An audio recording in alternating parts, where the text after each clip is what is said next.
Hey guys, it is Cole and Prateek with the Bridge Group, and it is time for a monthly market update. I think that the margin of 1.5% decrease in overall sales this time, May of last year to May of this year, that's a margin of error, right? That's a literal margin of error at 1.5%. I would say that with the storm that came through, that crazy storm that came through, if you were in Houston or if you're looking to move to Houston, you probably know about this like tornado, like hurricane winds, that swept through Houston. Displaced a lot of people, including myself, blew my entire back fence off. And that 1.5% was probably seen by pushing closings out from May to June, and it affected May's numbers. Otherwise, it was flat. Yeah. There really wasn't a production increase decrease from May of last year to May of this year. I think the days on market just went down from like 49 days to like 45 days. Yes. That was a small change. And then the supply in the market, it's been there for about 4 months now, Yeah. which is still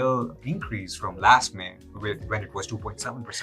It is. And what is bringing that about? So last year we didn't have, it was relatively similar interest rates. Correct. But, I would say that having a 4-month supply right now is way higher. I think it's higher than it's been since before COVID, years, right? I think it's a good thing too, because now buyers have more options. Yes. And from a seller point of view, I think you need to have two things to sell real estate: exposure and price. So if you're not marketing it properly and it's not priced correctly, it's not going to move. I always say marketing a property is pretty easy. You just take great pictures, put it online, and do your social media and that kind of stuff. But I don't realize until I'm taking over a listing from another agent just how bad they're staging the properties, how bad the photos are. And I actually have saved one last week to show the team, don't do this. Yeah. Continue to do what we coach and teach. But I don't ever think about that as much as I think about pricing, which, to your point, the months of inventory should encourage us sellers. And I don't know if I'm going to lease my property or sell it, but I'm in your same shoes, to price it appropriately. Correct. Not to say let's see what the market does. Correct. And we've seen with our listings that if the market is at 500 and we come at 490, 495, we have a much higher chance of having more multiple offers and then have them bump into it and then try to get a higher price. Because we have a bigger audience, right? Sometimes you'll have a seller and you might be the seller,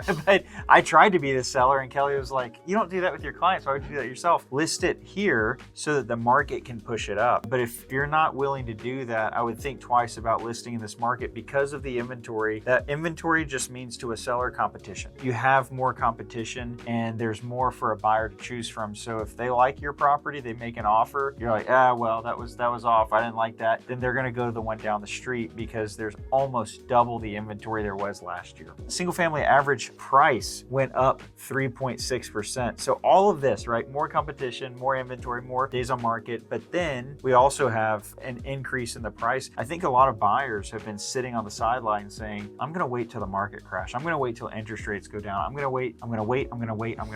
And the more you wait, and it seems like every month it's 3%, 3.6%, 4%, right? It's gone up. So if you look at the 100-year graph of real estate, the price has always gone up. Yeah. That's one thing you cannot control, the prices. Yeah. So, In the stock market, it's pretty hard to time the market, right? Same thing in the housing market. The best time is right now. Yeah. Because next month, it'll be another 5% gain on your equity. and since we're talking about the month of May, I personally saw the luxury segment, those prices increased significantly. Yeah. Especially $1 million plus. I was able to do 5 transactions in the month of May, and those averaged about 500,000 and above, and with the total volume of 3.59. So Yeah. people say the market is slow. I don't think so. It is picking up year over year, and Yeah. we are seeing that in the numbers. Yeah, absolutely. His picture's hanging up in the office as the top producer because of that. But you're selling in multiple different markets, so you get a good look. And he does. He's working with buyers, sellers in 1.6, 1.7 to 200,000. And so you get a good look at what's going on in this market. And just because your property is sub 300 does not mean that it's going to sell like that if it's not priced correctly. And